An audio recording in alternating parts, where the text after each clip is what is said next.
Andrew Bell here with you.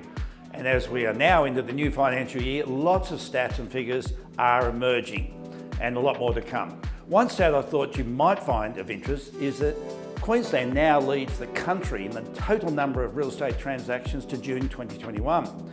Property transactions surged to record levels across all of the eastern states, in particular in the last 12 months, with Queensland seeing a jump of 37% in the number of real estate settlements during the financial year, coming in at 203,000.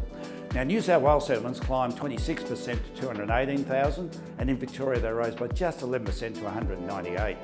Queensland also posted the strongest growth in the total value of the transactions, racking up a 44% increase to 106 billion.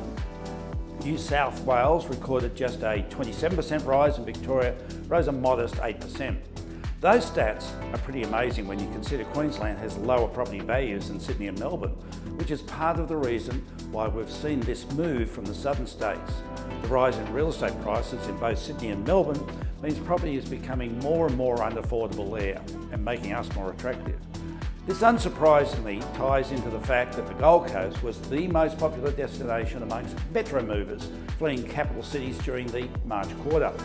As more Australians look to escape the expense and the stress of city life, not to mention COVID-19, Regional Australian Institute and the Commonwealth Bank have released fresh data showing regional migration rose 7% in the March quarter from the year prior. The significance of this report is that it is not old data. One of the first things a migrator does is notify their bank of a change of address. And so this is telling us the most recent information about migrators.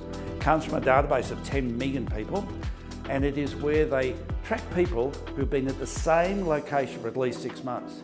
This trend of migration from the south to the north and to the regional areas along the eastern seaboard wasn't just a flash in the pan last year, and it's maintained a degree of consistency and somewhat accelerating volumes.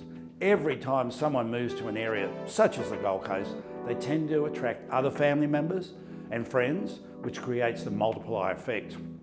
Now, a third bit of information I thought you would be fascinated by is that households throughout Australia added more than 500 billion to their wealth over the first 3 months of this year, thanks to the booming property market. According to the Australian Bureau of Statistics, total household wealth rose 4.3% to 12.6 trillion in the March quarter, driving per capita wealth to a record high of 492,000 per person. Household wealth in the year to March increased by 15.3% in total. And amazingly, despite all the buying that's been going on across Australia, Australians also built up large saving reserves, which is a great buffer for any change in the market conditions. But it also means there's potential for increased spending. Fascinating times to say the least, and we enter the new financial year on really solid grounds, and with the Gold Coast never looking in a better position. I thought I should also reach out because I'm astounded by the rate at which Gold Coasters are booking to be part of this year's Ray White Surfers Paradise Muscat Dystrophy Ball. Well over 680 people have booked in the first 3 weeks since Saturday 11th September date was announced. And people have been saying that they just really want to get out and socialise with friends and family once again and do something positive for the community. If you'd like to join them by either organising a table of 10 or just coming along as a party of 2 or 4 or 6, more information can be found via the details shown on screen now. We only have limited space available, so contact us today because we will sell out in the next week or so. I certainly hope that everyone has managed through these more difficult times that have surfaced in recent weeks with restrictions and lockdowns.